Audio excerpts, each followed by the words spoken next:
Guruve Gaurachandaya Radhikaya Tadari Krishnaya Krishna Bhaktaya Tada Bhaktaya Namo Namaha Vancha Kalpatarubhyascha Kripa Sindhu Bhayevacha Patitanam Bhavanevyo Vaishnavevyo Namo Namaha Jaya Shri Krishna Chaitanya Prabhu Nityananda Shri Advaita Gadadhara Shivasari Gaura Bhaktavinda Hare Krishna, Krishna Krishna, Hare Hare, Hare Rama, Rama Rama, Hare Hare.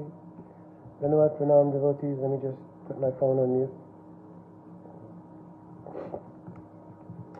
So I'm in the continuum of answering questions that had come in over the course of time. And this particular question had to do with both hearing and speaking Srimad Bhagavatam. Okay. Hearing and speaking Srimad Bhagavatam.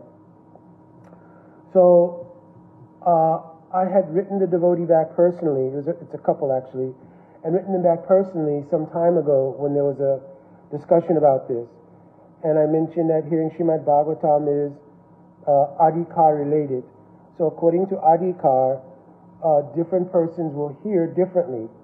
And the efficacy of Srimad Bhagavatam is absolute, but it will make its impression of its potency according to the various Adhikar of devotees.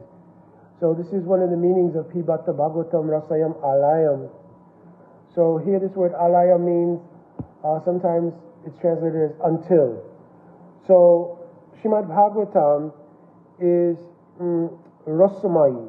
It is completely composed of rasa because Tulya Bhagavata Krishna Vibhu Savasrai Prati Shloke Prati Akshare Nana Artakai.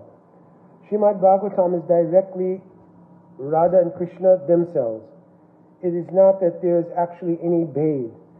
There's actually Radha and Krishna are directly Srimad Bhagavatam. So because Radha and Krishna are directly Srimad Bhagavatam, Bhagavatam is Rasamai. But in order to be eligible to drink ras, Vyatiti Bhavana Vatma Yaschamatkara Bharabhu Vidhi Sattva Ujjale Bhadam. So it means that the heart needs to be illuminated by Suddha Sattva in order to actually taste the rasa. So here in this third line, in the third verse of Bhagavatam, Pibata Bhagavatam Rasayam Alaya means until that time, the Kripa Shakti of Srimad Bhagavatam, the Karun Shakti of Bhagavatam, means that it will act as a rasayan. The word rasayan means a tonic or medicine. So until a person is eligible for tasting rasa, then Srimad Bhagavatam will act as a tonic to purify the heart. But it's important to understand who is hearing Srimad Bhagavatam. So, and what hearing actually means. So I was speaking to my wife after my morning japa this morning, and we were having this discussion that sometimes it's not clearly understood that when we say we should do Bhagavat Shravan, one of the 5 main practices of bhakti, Nam Kirtan, Sadhu Sangha, Bhagavat Shravan, Maturavas, Shri Murtaya Shraddhaya Sevan. So it means obviously doing Hari Nam Kirtan. In order to do Kirtan, you had to have done Shravan, means you have to at least understand what is Kirtan. So, like in Shravan Kirtan Vishnu Smaran. So, having heard what is Kirtan, it becomes the primary anga of bhakti. So, Kirtan gives rise to purification of the antakaran. Jiva Goswami part is written in Bhakti Sandarbha. What is this? Prattamam Dhamnam Shravanam Sudha Antakaranam Artha Apeksham. It means that by hearing Nam, then the Antakaran means the subtle body, mind, intelligence, and Ahamkara are all purified by hearing Sri Nam. When the Antakaran is pure, means when the subtle body has been purified, then it can accommodate the actual name, form, qualities, associates, and lila of Radha and Krishna. Understand? So, when we talk about hearing Srimad Bhagavatam, doing Bhagavat Shravan, in that progression of 5 things mentioned as the essential 5 distilled angas of bhakti, first is obviously Nankirtan, I just spoke on, but then sadhu sangha. So the reason sadhu sangha is indispensable, it is because from sadhu, guru, one receives sambandha gyan. So this is extremely, extremely important, because when we hear Srimad Bhagavatam, who's hearing? What conception of yourself you have depends on how you're hearing Srimad Bhagavatam. So let me give the example. If I was Bhakta John, I took an interest in bettering my life. So I had so much material self-interest, but that material self-interest was frustrated, and therefore under 4 different conditions, I came to the path of bhakti looking for an alternative to my self-interest, right, enhancing my self-interest, but looking at the alternative of bhakti as that means.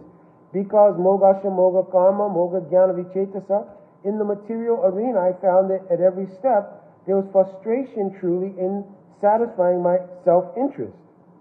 So now, having come for that purpose, arata means for enhancing my self-interest, aratati, because of being distressed in the attempt to do that in the material arena, also jigyasya, having some curiosity of the efficacy of this particular path to accomplish that, and perhaps there are some bhakti sanskars from the previous life. This is one of the meanings of jnanicha. So I just described the 4 kinds of people who approach bhakti and the different alignments that may be there in terms of practicality. First, people have an interest in their own self happiness, etc. When that's frustrated in the material world, they may turn to spiritual pursuits in order to accomplish their self-interest. So the first 3 things, artha, artati, and jigyasya, are pretty much based in their self-interest. The 4th category, jnanicha, is indicative of maybe previous samskars in bhakti. And therefore those samskars become mature in any particular karmic iteration, and an interest in bhakti then becomes the viable alternative that's offered to the consciousness of, yes, if you have self-interest, then look in this direction to fulfill it, right? Akama sava kama va moksha kama udaradhi tivena bhakti yogena yajata purusham param. Under any condition, having no karmic desires, having all kinds of desires, desiring liberation, still one best chosen path to accomplish that is bhakti. You understand? So, in that regard, everyone still should turn to the path of bhakti, because in the course of bhakti one will become purified. But now, in the progression of maturation in bhakti, from Bhakta Jan to Bhakta Das, still the self-interest that we have, right? We were Jan, and then we became Bhakta Das, and now we've applied ourselves to the external features of the practice of bhakti in pursuit of happiness, in pursuit of getting free from suffering and frustration in the material world, right? With the idea that I will go back to the place called Godhead and I will eternally enjoy there, unfettered by any kind of material problems, etc. So that becomes a thrust of the early stages of the approach to bhakti. So when I'm hearing Srimad Bhagavatam as Bhakta Das, with the luggage of that kind of self-interest, the full efficacy of Srimad Bhagavatam does not give its presence.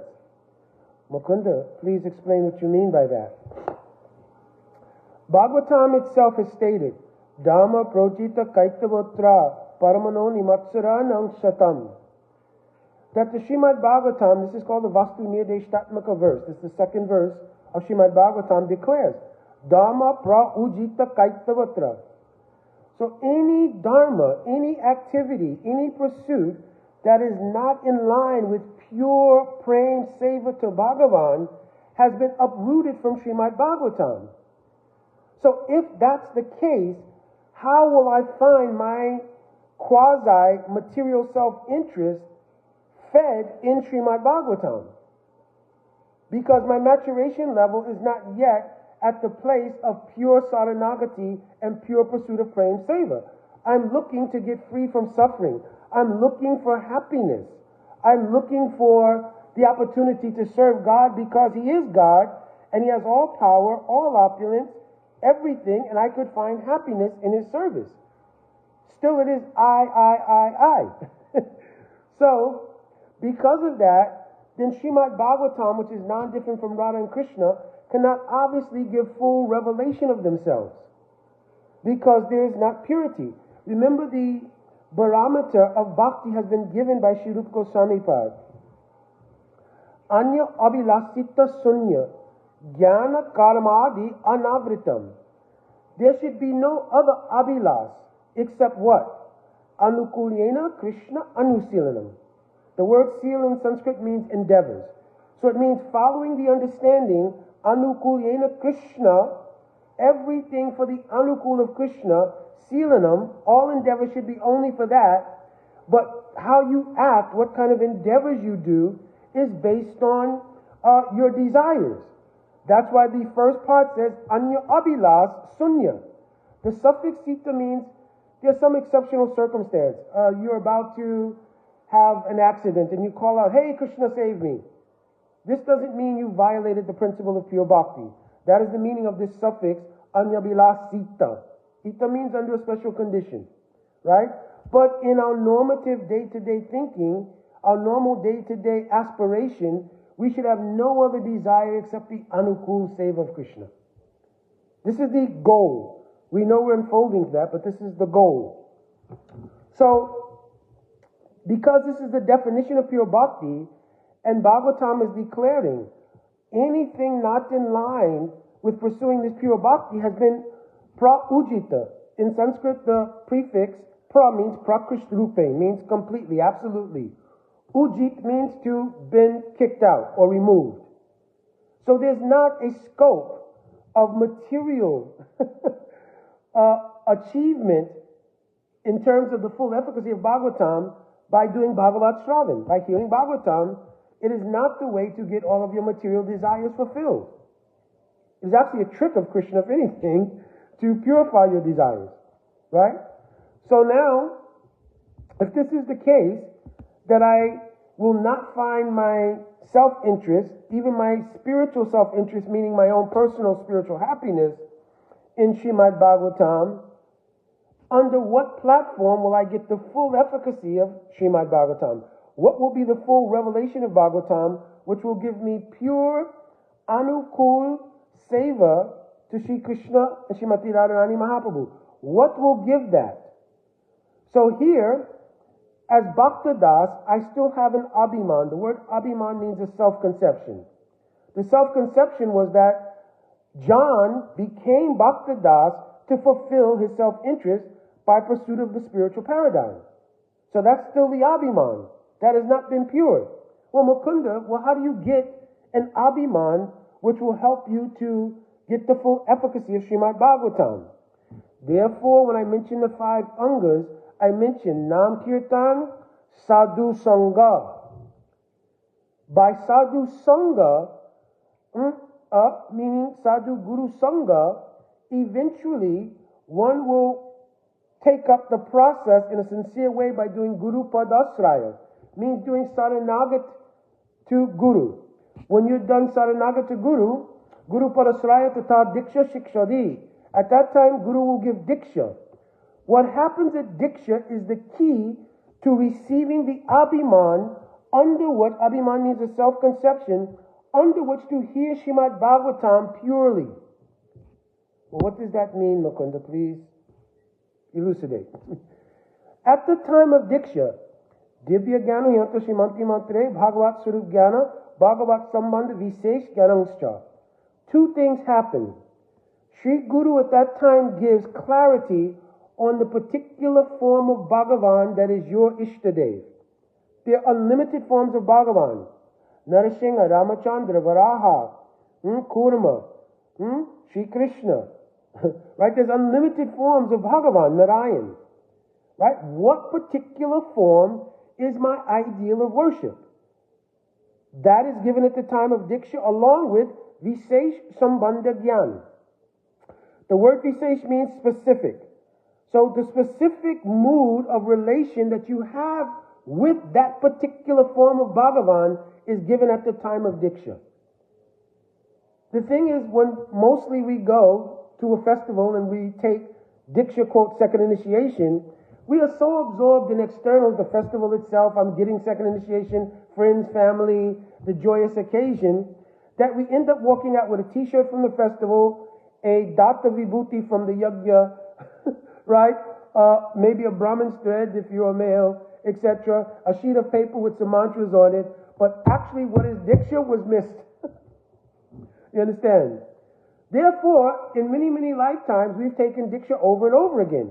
Because Diksha is something you have to mature into.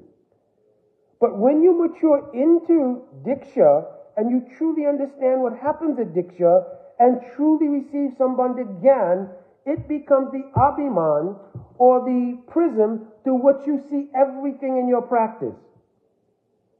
I'm giving one example. There's what is called method actors. I think that's the proper term. I don't know about acting so much, but method acting is when an actor, I believe, goes into character that they're portraying in any movie or drama, whatever it might be, but they never relinquish that character. So even when they're not filming, when they're on their own time, they're always absorbed in that character. They never break character in terms of how they speak, their inflection, their tonality, their demeanor, their disposition, all is absorbed in that character.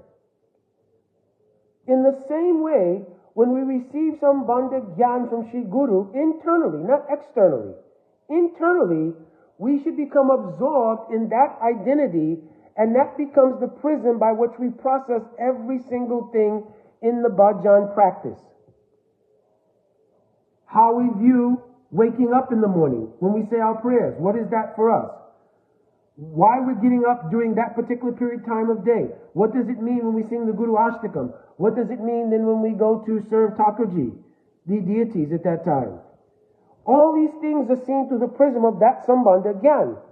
So if that Sambandha Gyan is not clear, then of course you need to approach Guru. If Guru is entered Samadhi, approach any very mature devotee who have faith, get clarity on Sambandha Gyan.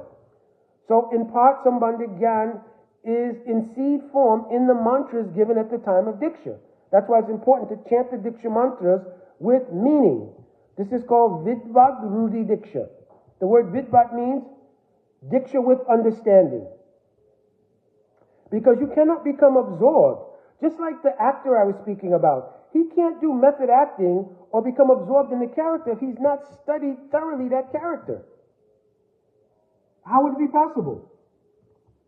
So we have to be very clear. What is the meaning of the mantras? What's their implications? How does that relate to my Sambandha Gyan? Become clear on these things. Then when you hear Srimad Bhagavatam, so listen to the rest of this crumb. Nam Kirtan Sadhu Sangha, then Bhagavat Shravan. Then you can hear Srimad Bhagavatam. Because you're hearing from the Abhiman of Anukul Seva to Krishna. When you don't have clear Sambandha Gyan, you will hear from whatever degree of self-interest you are currently in. It's unavoidable because the ahamkara is part of any material conception we hold on to. That's why I quoted the verse from Jiva Goswami. Nam nam pratamam suda antakaram artapeksham. First, the antakaram should be purified by hearing Harinam. And of course, doing Saranagati, because if you don't do Saranagati, you can't even chant Harinam properly. Prahlad Maharaj told, Shravan Kirtan Vishnu Smaran Parana Sevanam Archanam Vandam Dasya Sakyam Atma Nivedanam Iti Pumsarpita Vishnu Bhaktas Chinnavalakshan. Iti Pumsarpita Vishnu means you have to do offering yourself, means Saranagati. You understand? This is the doorway to Bhakti and the first Anga of Bhakti. It's called Saranagati. If you're not clear what is Saranagati, it means 6 things. Anukulyasya Sankalp, a vow that I will only do things favorable to Krishna. The very first thing in the Saranagati is Anukul Sankalp.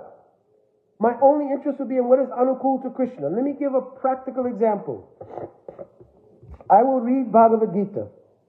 In reading Bhagavad Gita, Krishna has come to Kurukshetra along with many other kings of the world. They're there to do a very great battle. This battle is to establish righteousness in the world and so forth and so on. It's the culmination of a whole political backdrop, etc., etc. What's my perspective on Bhagavad Gita? Right? What is my individual perception here?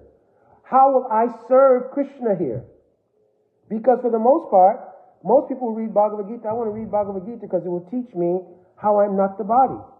And obviously, if I learn how I'm not the body, I will not suffer. So first and foremost thought is, I will learn I'm not the body. I will not suffer. I means aham mameti, I and mine. This is the essential ingredient of ahamkara, which is the material product called false ego. And until that's purified, it is difficult to become situated in sambandha jnana. Understand? Now, looking at Srimad Bhagavatam, well, Mukunda, how would you see it from sambandha jnana? Understanding clearly my sambandha jnana by my aspirational goal is to become I'm giving a generic thing here, not my personal thing here, but generically, I want to become a cowherd boy, or Palyadasi to Radhika, or any other aspiration of seva in Braj. So now I'm looking, who first of all is this person who's come to Kurukshetra? If I think this is Bhagavan, how can I then see myself in relation to being a cowherd boy playing with Bhagavan, what that entails versus, well, he's God.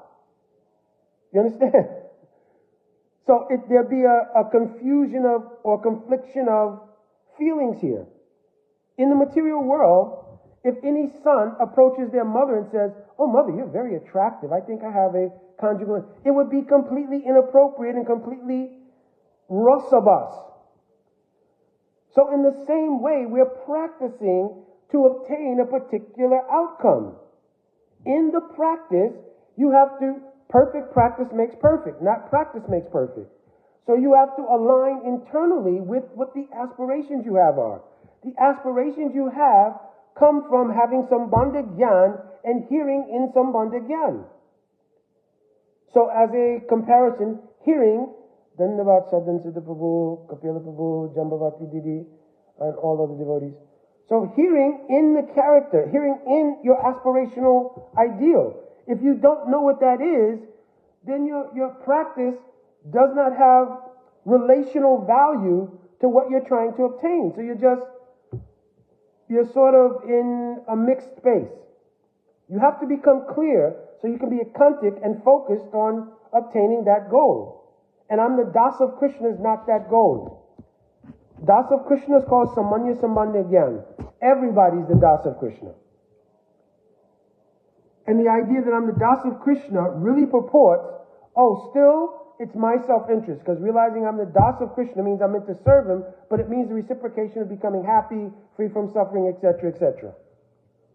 Understanding myself to be related to Krishna in a particular mood invokes that mood of service, and it generally only accommodates Krishna's anukul. So let me stay with the example. In any Brijavasi's mind, they're thinking Krishna left Braj when he was 10.5 years old. He's not returned since that time. After some 70 or 80 years, we met Krishna again at Kurukshetra during a solar eclipse. At that time, it was extremely joyful but painful. After the solar eclipse, the gopis requested Krishna, you please return to Vrindavan. Radhika told, Anya Ridoya Moramana Moramana Vrindavan Moni Vani Eka Kari Jani. Don't think that my heart and Vrindavan are two different things. By you not coming back to Vrindavan, my heart is breaking. It's not just that Vrindavan is having your absence. My life is gone. Because you are our life. The gopis told in Gopi Geet, Krupadi be Brahmati di Bhavam Ayusamna. Ayus means life. Our life is with you. So they're serving Krishna by telling, listen, you should come back to Braj, which is where you're imminently happy. We know every day in Dwarka you are suffering. It's written in so many places how Krishna, in spite of being with 16,108 queens, having 10 sons and a daughter by each, having 16,108 palaces, He would not even eat adequately. So once Mother Devaki came to Krishna and she told, listen, what's the matter? You're living in a palace with 108 queens who also have maidservants. Yet I see that you're very lean and thin. Why is this? Krishna told, oh, nothing. Oh, listen, mother, don't worry these things. I'm fine. But then, in the apartment of Rohinima, all of the queens came together and they said, yes, it's true. He doesn't eat. He doesn't sleep also. Because when he's sleeping, he has these dreams. And in these dreams, he's calling out the names. Hey Kalindi, hey Mridungamukhi, hey Shamali, hey Gauri. These are the names of Krishna's cows. And then he goes on to describe, hey Lalite, hey Vishake. And he can't say Radha, so he says, hey Ra. And he just bursts into tears and it soaks the entire bedstead. This is the confession of the queens to Mother Rohini in her apartment. So we think as Brijavasis, Krishna is suffering greatly in Dwarka because he's missing Braj. He's missing Nanda and Yashoda. He's missing Subal and Sridham. He's certainly missing Lalita, Vishaka and Radhika. So now he comes back to speak Bhagavad Gita. And when he comes back to Kurukshetra, he immediately becomes overwhelmed, having remembered meeting Brijavasis here during the solar eclipse not too long ago. When he becomes so bewildered, the mood of his heart exits his own heart and enters into the heart of Arjuna. Arjuna then becomes bewildered and becomes emotionally overcome by looking at his own family members. So he puts a whole pause on the fight and tells Krishna to put his chariot in the middle of all of these armies. And then Arjuna catharts how he's feeling this overwhelming sadness, suffering, separation from those family members, teachers, loved ones who will all be killed. And he gives so many arguments. Then Krishna smiles.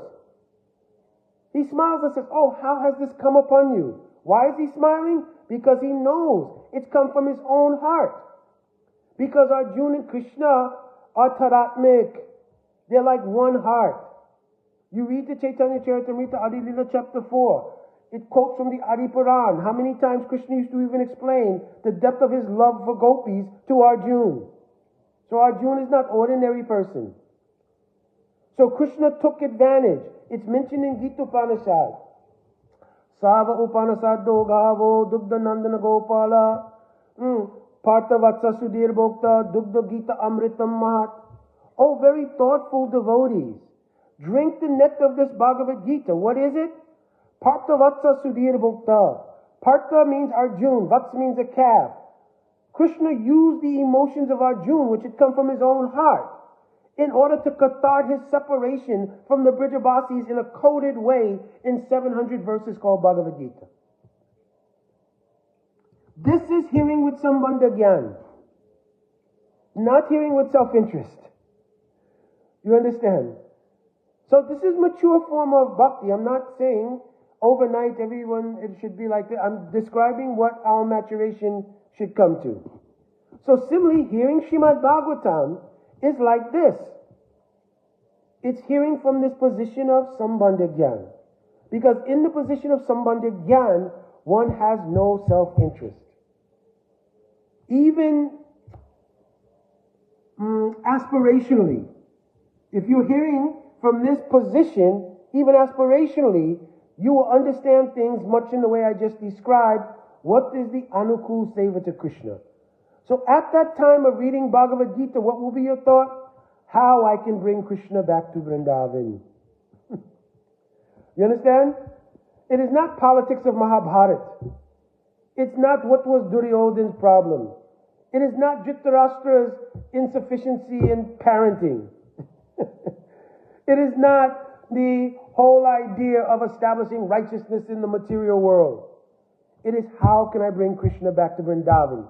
And this feeling will remain in your heart, and then it will be expressed in the next Ratiyatra, Krishna Vrajalana Jaye Bhavantara, in which now you will grab a hold of the rope and see successfully how you're now bringing Krishna back from Dwarka to Gundicha Marjan, which is Vrindavan. This is called Sambandha Gyan. This is called doing Bhagavat Shravan. And if you will do Shravan like this, whatever you will read, whatever you will study, then the full efficacy of that will come in your heart. It will come first as artham, understanding. Then it will come as dharan, the ability to contemplate it, and so many meanings will unfold from it. Then it will become dhyan, meditation. That dhyan will become dhruvanusmriti, or absorption. And this is the success of how to do bhajan sadhan in regard to hearing or studying Srimad Bhagavatam or any sastra. Understand? So I wanted to speak this a little bit because I thought it was very important, because Srimad Bhagavatam is part of our daily practice. So first, Nam, and then Nam coming from a Sadhu Guru, and then doing that kind of Nam coming from Sadhu Guru and receiving the Hari Katha, which is the Swarup of Harinam, means the inner reality of Harinam coming from Sadhu Guru. Then one can do Bhagavat Shravan. And listen to the rest of the Kram. Doing Bhagavat Shravan, one will consider Mathuravas, I'm Brijavasi. And considering I'm Brijavasi, one will serve their deities. Shri Murti Shraddhaya Sevan. You understand? With great faith in the fact of being a Brijavasi, one will do service to their Thakurji. You understand? And this is how you develop the actual mood of pure bhakti. Jai. So I wanted to be able to get this done and try to catch up on questions. We're just getting over COVID. So, but I'm feeling better. My wife is still a little under the weather. So I will try to do my best to help her to also get better.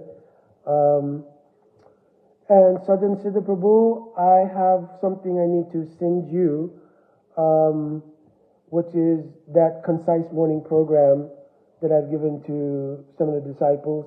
So I'll send you. Already, you don't have to change your morning program.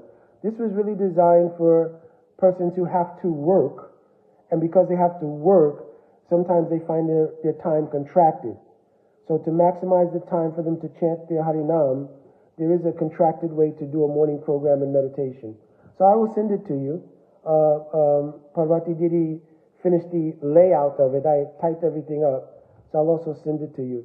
And if, also Kapila Dev, if you want a copy, I'll give you if you're working everything. Most of the devotees here, they have a morning program because they obviously have adjusted. And I don't need that either yourself or Kapila. If you already have a good working morning program, you don't have to change it.